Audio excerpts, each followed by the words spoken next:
Gostaria que você abrisse sua Bíblia no livro de Ruth. Não é Ruth, na verdade é Juízes 21, 25. É o primeiro versículo antes de Ruth, não é? Mas o texto é Juízes 21, 25. Naqueles dias não havia rei em Israel, porém cada um fazia o que parecia reto aos seus olhos.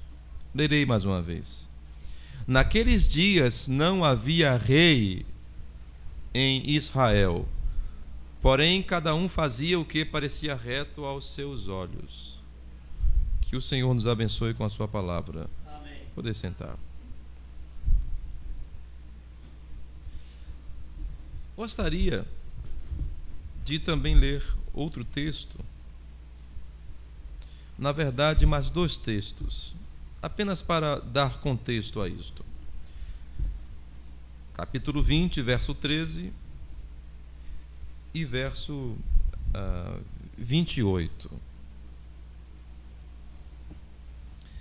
13 diz assim: Dai-nos, pois, agora aqueles homens, filhos de Belial, que estão em Gibeá, para que os matemos e tiremos de Israel o mal. Porém, os filhos de Benjamim não quiseram ouvir a voz de seus irmãos, os filhos de Israel. 28. E Finéias, filho de Eleazar, filho de Arão, estava perante ele naqueles dias, dizendo: Sairei ainda mais a pelejar contra os filhos de Benjamim, meu irmão, ou pararei? E disse o Senhor: Subi, que amanhã eu tu entregarei na mão. Que o Senhor nos ajude. Amém. Irmãos, estamos aqui no tempo dos juízes. Não havia rei. Cada um fazia o que era reto aos seus próprios olhos. Aconteceu essa história que eu relatarei agora, nesses dias. Os dias anteriores a Ruth. E o livro de Ruth é um livro que acontece no tempo dos juízes também, porque não havia rei em Israel. Depois disso, vocês sabem, apareceria Eli, e depois de Eli apareceria Samuel, e depois de Samuel apareceria Saul, o primeiro rei de Israel, e assim começam os reis e as crônicas, né? A história dos reis de Israel. No tempo dos juízes, quer dizer, depois que Josué partiu, cada um fazia o que era reto aos seus próprios olhos. Quer dizer, cada um faz o que quer. Eles todos tinham a lei de Moisés, todos eram crentes, não tinham um rei. Eles tinham um sacerdote, mas o sacerdote não funcionava como um rei. E um sacerdote tampouco era um juiz. Ele era o pastor. Mas cada um fazia aquilo que parecia reto aos seus próprios olhos. É demonstrado que não havia uma linha firme ali, um rei, uma autoridade. Não havia ali um Moisés, por exemplo, um Josué. Nesses dias, mas havia a doutrina para ser seguida. Não havia quem cobrasse a doutrina, mas havia a doutrina. Por isso, mesmo que alguém não te cobre a doutrina, há uma doutrina para você seguir. Está me entendendo? Amém.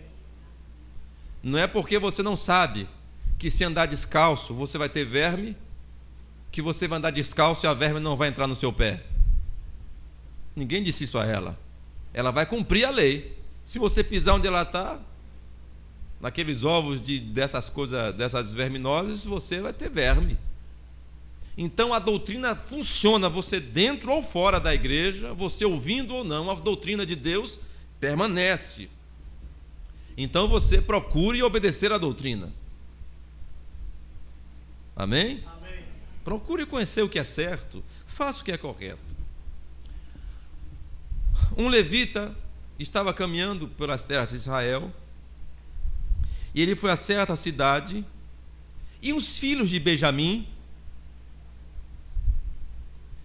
invadiram a casa onde estava esse homem, ou cercaram a casa desse homem, e forçaram a mulher desse homem,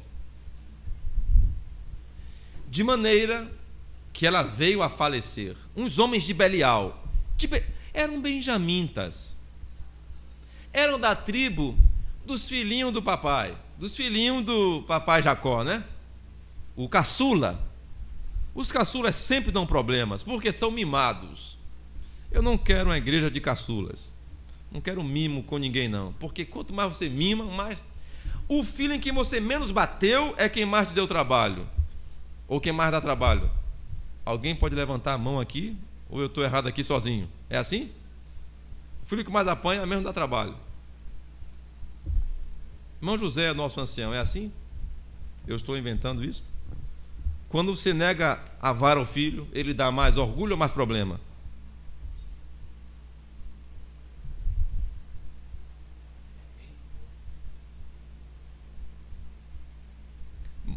Eu quero dizer, mimo dá caráter e educação para uma criança? Dá tudo que ela pede? Ok.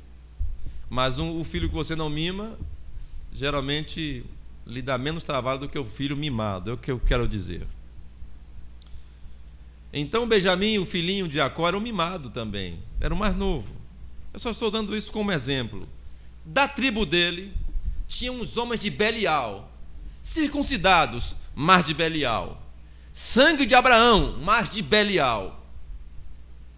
Do povo de Israel, mas de Belial. Podiam dizer, somos judeus, mas de Belial. Pegaram aquela moça e fizeram perversidade. A mulher veio se arrastando, morreu na pedra, na porta da casa onde o homem estava. O levita pegou então um cutelo, despedaçou o cadáver, espalhou por Israel e todo mundo se espantou com aquilo. E aí o povo de Israel se levantou para julgar isto, porque tinha muita gente boa lá. Tem uns filhos de Belial na igreja? Tem, mas tem muita gente boa na igreja. Se levantaram para resolver o problema. Foram até os benjamitas e disseram: dá-nos, pois, agora aqueles homens filhos de Belial. Até aí tudo bem? Os benjamitas fizeram o quê? Porém, os filhos de Benjamim não quiseram ouvir a voz dos seus irmãos. Esses homens mereciam viver segundo a lei? O que era o correto? O que era correto? Segundo a lei. Dá aos homens que estavam errados. Eu? Dá ao meu povo? Os meus parentes? Os meus apadrinhados? Eles não deram. Por quê? Não, bater em meu filho ser preso, meu filho, pois é, um sentimento paternal, não, ou foi o quê? Vocês imaginam que pode ter sido o quê? Tem 4 ou 5 marginais, entre os filhos de Deus, forçaram, fizeram miséria, fizeram a grande desgraça em Israel, trazendo maldição para o seu povo, ou não traz? O povo se juntou para tirar essa maldição de dentro deles, e era, naquele tempo, assim.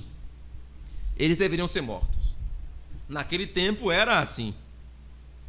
E o povo de Israel chegou em Benjamim e disse: olha, nenhum de vocês presta.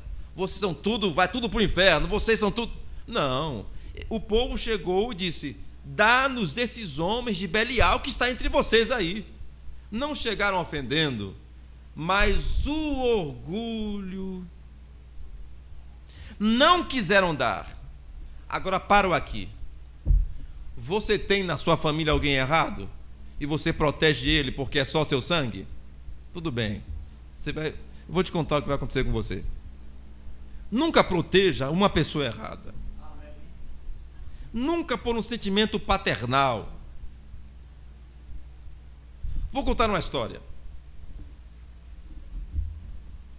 É algo real, você talvez já tenha ouvido.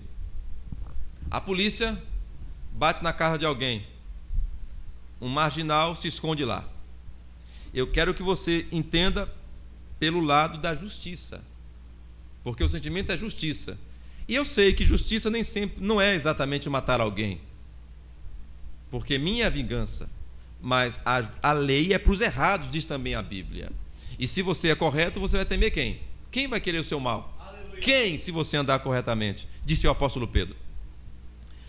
Isso é um caso verídico.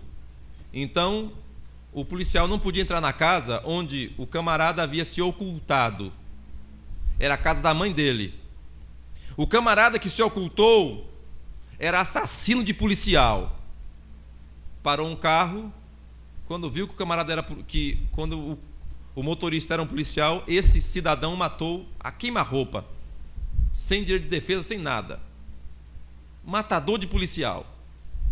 Então, eu pergunto, esse policial que morreu, tem mãe? Tem mulher? Tem filhos? Tem, né? Observe a justiça. Essa mãe, o filho marginal, adentra a sua casa e ela dá fuga para esse marginal. Continua matando policiais. Eu sei que é difícil. O policial, quando conseguiu entrar na casa, o marginal já havia fugido. O colega desse policial teve que agarrar esse policial, porque ele ficou simplesmente alucinado. Se outro policial não agarra ele, ele mata a mãe. Pergunto, a mãe merecia a bala que era para o filho? Pela justiça. Seja justo aí. Amém. Pela justiça. Não é difícil? Na lei, eu quero lembrar isso para você. Na lei, quando o profeta, o sacerdote, julgava uma pessoa errada, o primeiro que tinha que jogar a pedra era o parente, o pai e a mãe. Você ainda quer ser crente? Porque agora é pior do que quando era naquele tempo. Mas nós somos um povo melindroso. Meu filho, meu pai, minha mãe. Que juiz é você que não sabe ser justo? Justo é justo. Não mandei você ser mau, não, porque se você não ama seu filho, que mãe é você? Que pai é você? Agora, aquele policial morto lá também tinha mãe. Justiça. Agora, se eu estou dizendo sobre dar fuga ao marginal, ocultar marginal, alguém que deve. Eu estou dando um exemplo. Eu não quero entrar aqui na violência porque é um problema muito grande, tem a ver com muitas coisas. Mas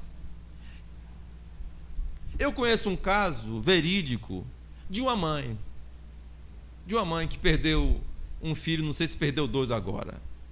Eu vi ela criar seus filhos, e criou seus filhos para serem marginais.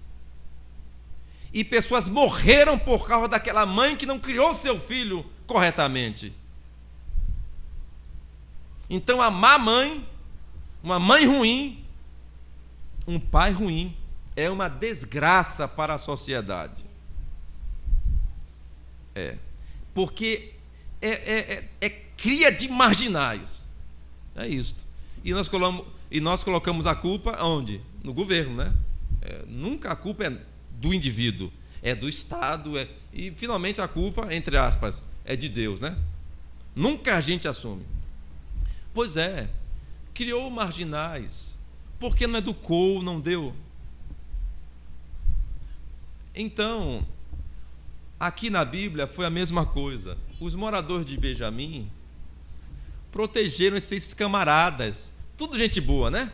É porque não foi sua irmã, é porque não foi sua mãe, é porque não foi sua filha. Justiça é justiça. E, na verdade, quem tem fome e sede de justiça vai ser farto. Amém. Mas o que é que deveria ser feito? Vocês erraram, vocês assumirão o seu erro, e só. Mas os benjamitas não puderam receber o castigo. foram brigar. Aí segue-se para o próximo versículo, que Eleazar, filho de Arão, consultou o Senhor, porque eles saíram como um só homem contra os benjamitas. Houve guerra, Israel brigando com Israel. Que coisa feia. Mas às vezes, pela justiça, nós devemos fazer isto. Não é ruim isto falar? Você ficar contra um irmão? Não, você não está contra o irmão, mas é o irmão que está contra você. Mas isso aconteceu na Bíblia. E vocês podem ler o texto mais adiante, vocês vão encontrar que o espírito do povo de Israel não era contra os benjamitas, que eles inclusive choram, porque estava, depois de tudo, ficou faltando uma tribo em Israel. E eles ficaram chorando e foi um negócio muito bonito, porque eles quiseram ainda que eles voltassem à tribo, que nós não podemos ficar sem uma tribo. Depois Israel se arrepende de ter feito isso. Por isso, ir pela justiça não é algo que alguém faz com alegria, não. É por obrigação. Então Eleazar consultou a Deus se iriam pelejar contra seus irmãos. E Deus diz: vai. E agora? Vai. E morreu muita gente. Você pode ler aqui. Morreu muita gente. Tem os números precisos. Morreram muitos. Mas o final do capítulo é que do livro é que cada um fazia o que parecia reto aos seus próprios olhos. Não é porque não se tem alguém cobrando que você não deve agir da maneira correta. Nós não somos uma denominação, nós não temos um livro de membros, nós não temos que dar satisfações, como numa denominação você tem que contar as Bíblias e quantos visitantes trouxe, se fez leitura diária, mas você tem a obrigação de cuidar do seu lado aí, porque senão você acoitará um espírito ruim em você, ou em seu parente, ou em sua casa, que trará problemas para o reino de Deus. E eu penso que algumas vezes é muito difícil nós fazermos a justiça. É melhor ficar em casa do que você sair para fazer justiça. Porque quando você vai justiçar alguma coisa,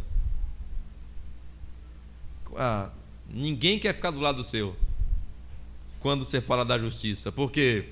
Porque os errados têm parentes. Os errados têm parentes que não erraram. E quando alguém vê alguém condenando o seu parente, não vai pensar, ele mereceu, não. Vai ficar com raiva daquele que exerceu a justiça. Está me entendendo? Que coisa difícil. Mas nós devemos, irmãos, Igreja de Deus, sermos justos.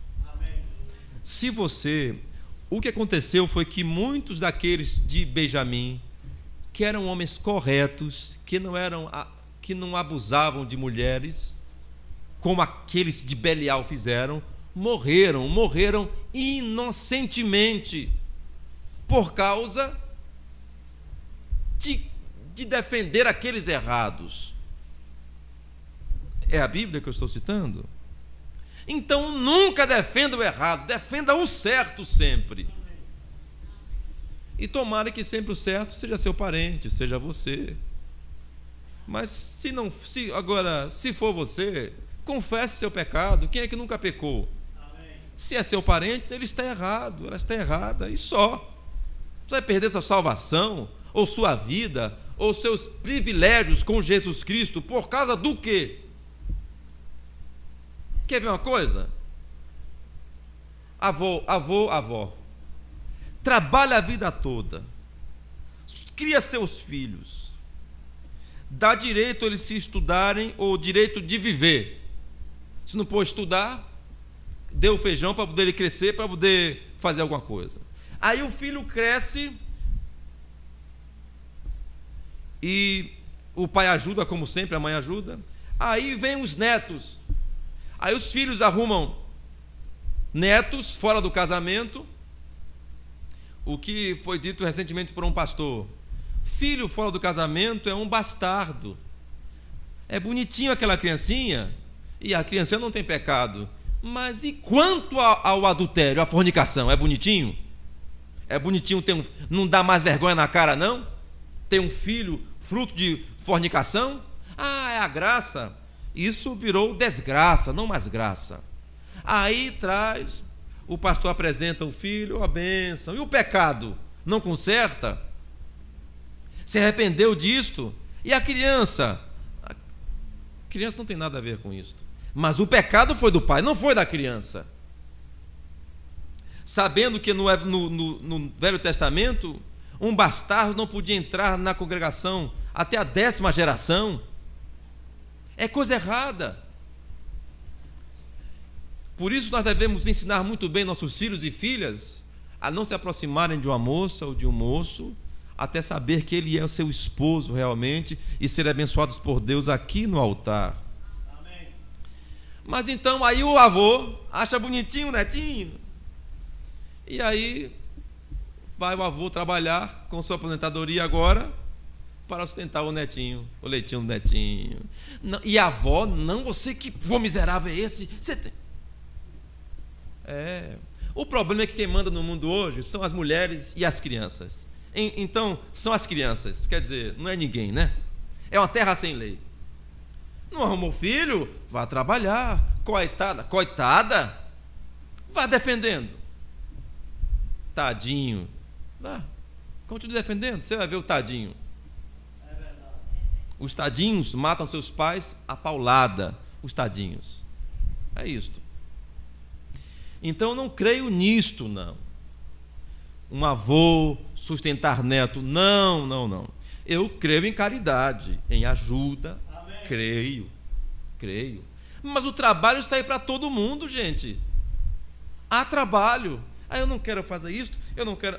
Você não quer, é porque você não tem responsabilidade. Se você tivesse, você ia querer trabalhar. Você voltava com dinheiro para casa. Você pegava as compras. Você descarregava a mudança. Sabe? Você seria ajudante de pedreiro, você seria ajudante de pintor, ajudante de alguma coisa. Você trabalharia pelo seu dia. Você capitaria um quintal. Você se viraria, mas você não tem responsabilidade, sabe? Você tem avô, para que trabalhar? Isso é errado, mas os avós, coração mole, eu não posso ver meu netinho passando fome. Tá bom, vai. E é coisa terrível, eu nunca passei por uma situação assim, mas uma criança chorando é muito ruim, de fome, que coisa triste. Mas que pai é esse? Está que a criança não tem culpa, tudo bem, não tem culpa. E é verdade. E também, que coração é esse de um avô, de uma avó, sabendo que seu neto tem um neto seu sangue, passando fome e não ajuda? Esse avô ou essa avó é um miserável. Eu vou lhe dizer também, por outro lado. Não só avô ou avó, um parente seu. Será que tem algum parente seu passando fome? E você vivendo bem? Eu conheço uma família que comia pirão de osso, porque tinha dificuldade. Farinha e pirão de osso. Você sabe o que é, irmão Fernando? Pirão, só o pirão. Só o pirão. Isso. Bom, mas haviam outras irmãs bem casadas, irmão José. Será que um parente seu precisava comer pirão com uma farinha, com um pirão de um osso, sabendo que o senhor é bem empregado? O senhor sabendo disso? Se o senhor não ajudasse, o senhor seria o quê? Mesquinho, mau, miserável. Pois é. Eu penso que é isto. Se você conhece um parente seu passando fome, passando aperto, e você não divide seu pão, você é um miserável. Vá ser um ser humano comum lá, e depois vem aqui ser crente.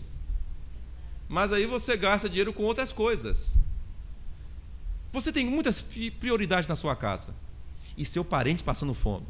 Isso então não é só do avô, nem do avô não, ou do pai para com o filho que passa um aperto, desempregou, não sei o quê.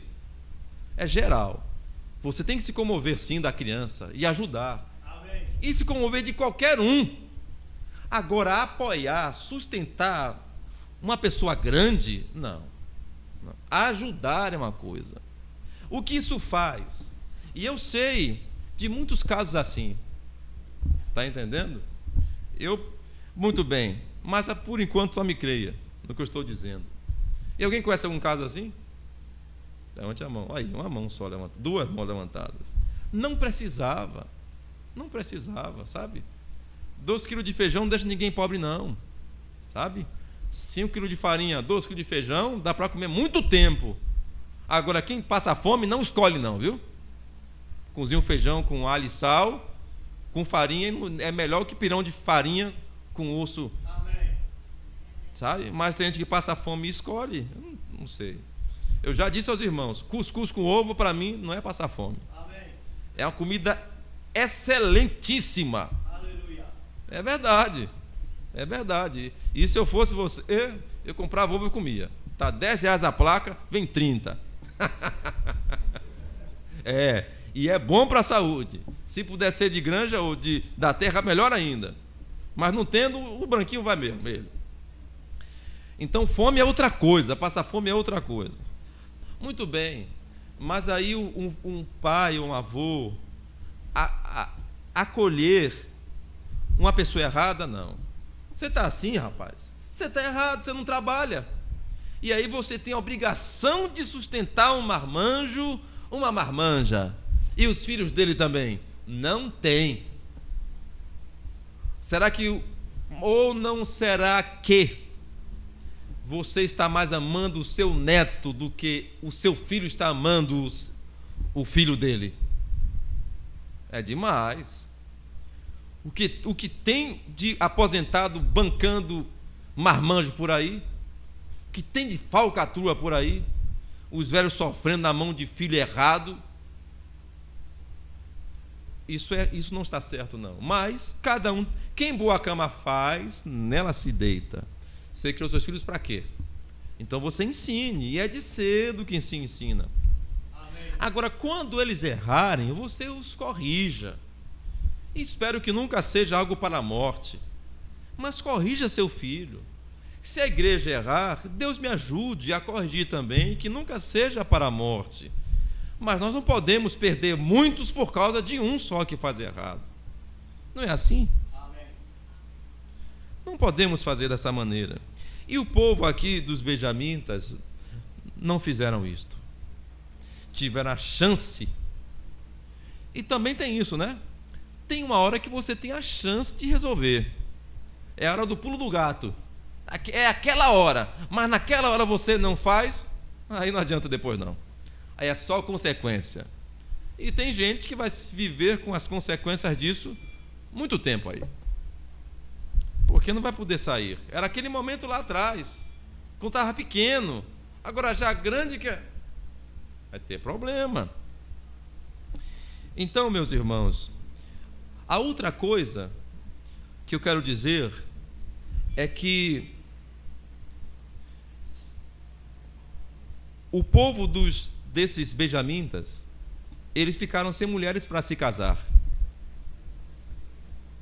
porque eles propuseram as outras 11 tribos, não quiseram dar filhas para aquele povo lá, essas pessoas erradas.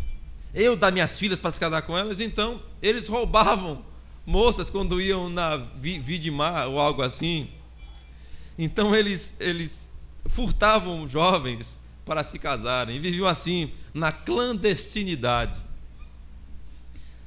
porque ninguém queria. Foi aí que o povo ficou triste e depois resolveram isso de dar moças também para eles, e para que a tribo voltasse, porque senão ia ficar sem uma tribo. E eu queria terminar aqui dizendo o seguinte: nós vivemos num tempo também num tempo de vidima, de colheita. Vidimar é colher. Vidima é quando se colhe as uvas. Vivemos nesse tempo. E jovens estão saindo para fazer sua colheita. E toda vez que você fala de uma virgem, de uma jovem, de moça, mulheres, você fala da igreja. E toda vez que você fala de noivo, de marido, de rei, você se refere a Jesus Cristo aqui no Velho Testamento. Desta forma, nesse tempo em que as moças saem para fazer sua colheita, é o tempo também que elas são roubadas para serem esposas de alguém. E eu pergunto, isso tomando aqui apenas por outro ângulo, porque tem a ver com o mesmo caso, e eu queria dizer isso também aqui, acrescentar mais isto. É tempo de dificuldade, de muito trabalho. A igreja de Jesus Cristo é uma virgem, e está entre virgens nécias, está no mundo procurando vidimar, colher sustento, procurando viver uma vida correta. E é um tempo de muito trabalho, um tempo de guerras, de muita incerteza, muitas doutrinas. Mas Jesus prometeu que ele teria uma noiva. Amém. Embora muitas confusões aconteceram na família, nesse caso, na família de Deus, na família dos crentes, embora tenha havido muitas doutrinas e briga entre irmãos e essas coisas que eu tenho dito, ainda há um casamento para acontecer. Embora hajam filhos de Beliais ou de Belial fazendo maldade, há cavalheiros que querem ter uma moça não para fazer aquilo que foi feito, mas para ser sua esposa, sua companheira. Então, quando maldades estão acontecendo e enquanto tem pastores que se apoderam de sua igreja, que Jesus emprestou para nós, para apenas cuidarmos que a igreja de Jesus Cristo é dele, enquanto tem esses homens que mercandejam o evangelho, como diz Pedro, nesse tempo de muita dificuldade ainda há o verdadeiro noivo, a verdadeira igreja, o verdadeiro pastor. Amém. Amém? Ainda há. E você certifique-se de estar em sua posição, trabalhando para Deus, sabe? Fazendo o que é correto, sendo justo, vivendo a vida limpa, que honre Jesus Cristo. Porque é isto que ele vai vir buscar.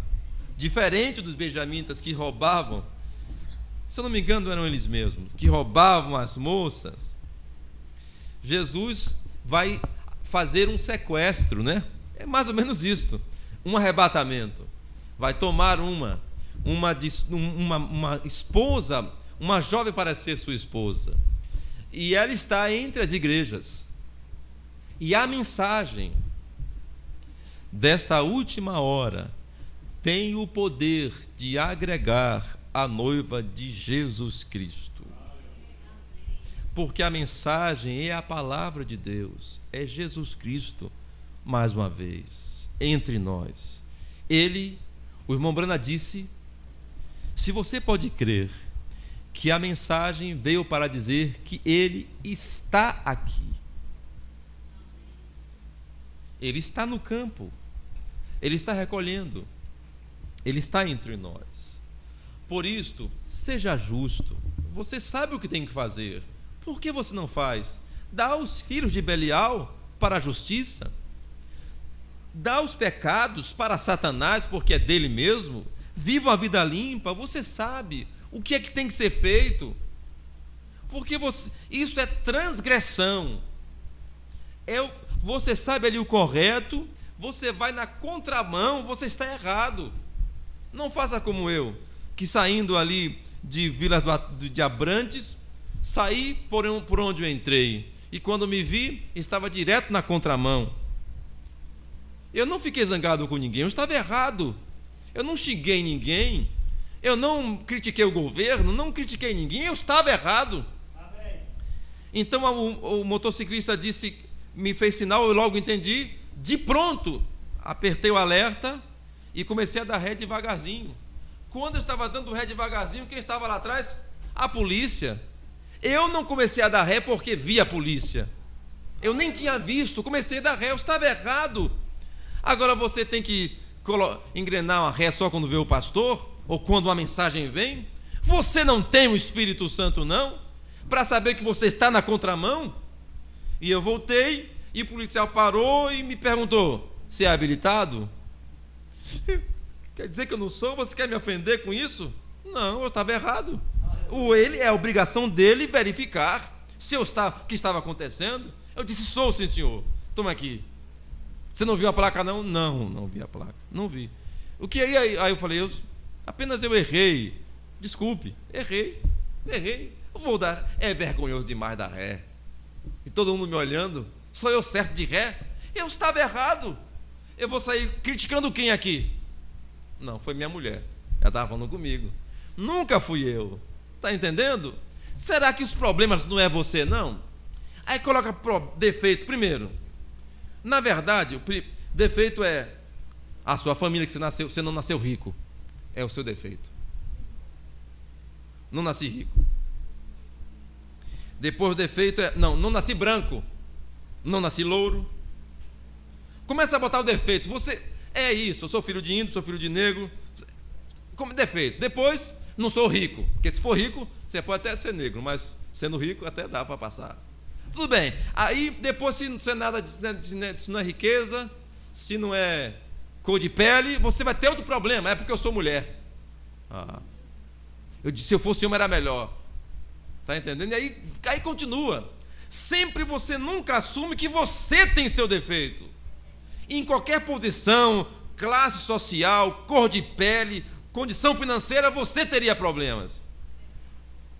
Mas quem gerencia tudo isso é Deus. Então, se você tem problemas, é porque então Deus te deu um problema. Então Ele vai ter que te absolver no julgamento. Não creio nisto. Deus deu cada um uma porção que nós podemos suportar. Amém. E é para nós vencermos. Então, você assuma a sua posição. Se você não é a noiva de Jesus Cristo, aparecerá a noiva. Eu estou pregando para a noiva. Essa igreja está aqui para a noiva. Essas cadeiras é para que a noiva se assente. Se você não se sente confortável nessa cadeira, é porque você não é a noiva. E se a mensagem te ofende, aleluia, é para te ofender mesmo. Amém. É como óleo de rícino. O irmão Branham tomava aquilo porque ele comia só broa de milho. Ele comia muito isso e ficava constipado. E a mãe dele, meio índia, dava a ele óleo de rícino para poder ele evacuar. Então dizia ele, mamãe, isso me faz enjoar, eu vou vomitar, isso me molesta. E a mãe dele respondia, se isso não te molestar, não vai poder se fazer nenhum bem. Então, se a mensagem não te machuca, não te incomoda, é porque ela não está fazendo nenhum bem para você. Por isso eu sou incomodado sempre com a mensagem. Amém. Vamos adiante em nome do Senhor. Amém. Seja justo, sempre.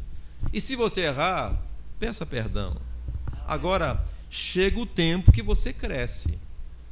Seu papai, o netinho vai crescer e vai saber que teve um avô justo e um pai preguiçoso. Está entendendo? E cada um vai colher aquilo que plantou. Por isso, seja um bom filho. Seja um bom neto. Seja um bom filho. Seja um bom pai. Seja um bom avô. Seja um bom tio. Uma boa tia. Seja um bom sobrinho. Faça o que você deve fazer. Mas não coloque sobre si a cruz de outro, não. Não é certo. Não tenha pena de homem, não, nem de mulher, não. Pena, por quê? Ela é melhor que eu ou pior que eu? Não tenha pena de ninguém, não. Tenha pena. Se é para se compadecer de alguém, alguém que apanhou sem merecer. E eu só conheço um que apanhou sem merecer. Jesus Cristo. Nós não sabemos por que apanhamos, mas Deus sabe por que nós apanhamos. Nós temos muito que sofrer nessa terra, mas sofreu Jesus sem merecer. Então não podemos queixar de nada. Agora ensine. Mas vou dizer algo para você, para os irmãos. Falar a verdade é se constituir como inimigo. Como Paulo disse: me fiz seu adversário porque vos falei a verdade. Você falar a verdade para um filho, não gosta, não. A pessoa não gosta de ouvir a verdade. Mas tem que ser dito de vez em quando, com amor, com firmeza, e você vai ajudar a pessoa. Amém? Amém. Que Deus nos abençoe. Fiquemos de pé. Vamos orar. Senhor nosso Deus, eu te agradeço muito por tua palavra esta manhã. Tu sabes da inspiração que tive. Ó Deus, nos concede nos corrigir, Senhor. Primeiramente eu, para ser correto diante de ti, Senhor. Que teu nome seja exaltado na minha vida e na vida dos meus irmãos da mesma maneira. Que quando olharem nossas atitudes, palavras, ações, reconheçam nelas um caráter de Cristo, um povo que te ama e que te serve, Senhor. Abençoe grandemente esta igreja e nos ajude a todos aqui. Que este seja sempre um lugar onde o Senhor possa falar conosco. Somos teus, Senhor, te desejamos, te queremos, ó Pai. Vem em nosso meio, eu te peço. Nos inspire, Senhor, nos dá direção ao que temos, para o que temos que fazer, Senhor, aqui na cidade e nesse estado, Pai. Eu oro que tu nos ajude, Senhor, a cumprirmos o ID e pregarmos este santo evangelho. Abençoe os nossos irmãos espalhados em todo lugar, os irmãos aqui do sertão, Senhor, todos eles em especial. Prepara a minha ida a eles, Senhor. Dá a eles o teu Espírito Santo, o renovo, o consolo. Onde quer que haja um filho teu, Senhor, que ame a tua vinda, onde quer que esteja ele nesta hora, eu oro que tuas bênçãos os alcance. Em teu nome, Senhor Jesus Cristo, nos leva em paz, nos dá uma semana abençoada em tua presença. Em teu nome, Senhor Jesus Cristo. Amém. Cumprimente seu irmão, diga: Deus te abençoe. Vamos em paz.